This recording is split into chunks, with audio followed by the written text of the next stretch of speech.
Assalamualaikum warahmatullahi wabarakatuh. Perkenalkan, nama saya Iman Suyuti. Di sini saya akan mempresentasikan tentang pengendalian kualitas tempe dengan metode Fishbone dalam mata kuliah pengendalian dan penjaminan mutu. Pendahuluan, persaingan dalam usaha disebabkan oleh tingkat produktivitas perusahaan, rendahnya tingkat harga produk, dan kualitas produk. Untuk menjaga konsistensi mutu produk yang dihasilkan sesuai dengan tuntutan kebutuhan pasar, perlu dilakukan pengendalian mutu. Kualitas atau mutu produk dan produktivitas merupakan kunci keberhasilan bagi sistem produksi dalam industri. Tempe merupakan makanan berbahan dasar kacang kedelai yang menjadi salah satu makanan tradisional di Indonesia, khususnya di Pulau Jawa. Adapun proses pembuatan tempe dimulai dari perendaman, penggilingan, pemisahan antara ampas dan kacang kedelai, lalu diinjak guna melunakkan kacang kedelai, kemudian direbus, ditiriskan, lalu pencampuran ragi ke kacang kedelai, selanjutnya akan dikemas dan difermentasi. Metode penelitian kali ini menggunakan sampel 120 tempe dengan 20 kali pengambilan data.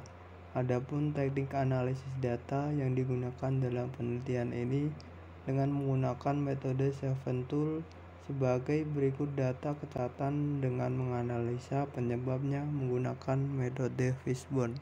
Berikut alur proses pembuatan tempe, yaitu kacang kedelai dicuci dan pisahkan dari kotorannya, kemudian direndam selama 12 jam, lalu ditiriskan dan dikupas dari kulit ari, lalu dikukus.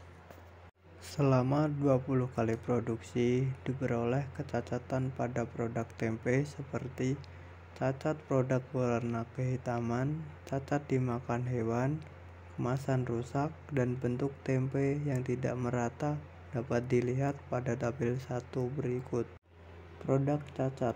Jumlah produk cacat yang paling banyak adalah jenis cacat dimakan hewan sebanyak 66 produk dan diikuti oleh cacat kemasan rusak yaitu 62 produk, bentuk tidak rata 61 produk, dan berwarna kehitaman 53 produk.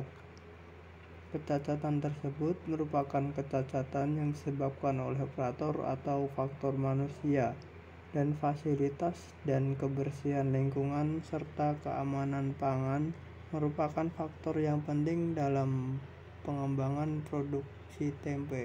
Pembahasan Fishbone diagram. Dari pengamatan yang dilakukan dapat diketahui bahwa jenis cacat yang paling dominan pada tempe disebabkan karena dimakan hewan. Penyebab terjadinya cacat karena dimakan hewan disebabkan adanya faktor manusia, material, alat produksi, dan metode kerja. Cacat dimakan hewan terjadi karena tidak adanya fasilitas alat untuk proses fermentasi tempe. Berikut penyebab dari kerusakan dapat dilihat.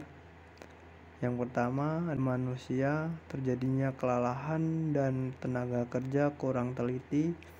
Yang kedua, mesin tidak memiliki oven dan mesin kurang perawatan. Yang ketiga, dari struktur material, yaitu campuran material kurang pas dan mutu bahan yang kurang. Yang keempat, ada metode, yaitu penggunaan metode manual. Dan yang kelima, lingkungannya tidak bersih dan kurangnya ventilasi udara.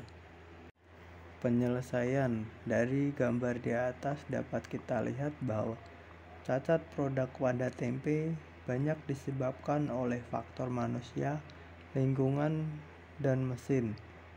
Cara penanggulangan pada mesin dan peralatan yaitu mengadakan alat khusus untuk proses fermentasi. Yang kedua, melakukan perawatan rutin pada mesin penggilingan. Terus metode. Untuk penanggulangan metode yaitu mencari pengembangan metode yang lebih terbaru dan memperbaiki metode yang digunakan secara berkala. Bahan atau material. Cara penanggulangannya yaitu bahan baku maupun bahan penolong harus diperiksa terlebih dahulu sebelum masuk proses produksi. Yang kedua, pemeriksaan pada bahan baku maupun bahan penolong harus lebih teliti lagi. Penanggulangan pada manusia atau tenaga kerja. Semua kegiatan pada proses pembuatan tempe tersebut tergantung kepada tenaga kerja. Karena jika ada kesalahan-kesalahan yang terjadi akibat kurang teliti, lelah dan sebagainya, semua akan berakibat pada hasil produksi akhir yang kurang bagus. Cara penanggulangannya yaitu dengan cara memberikan sosialisasi tentang kegiatan produksi pada tempe tersebut.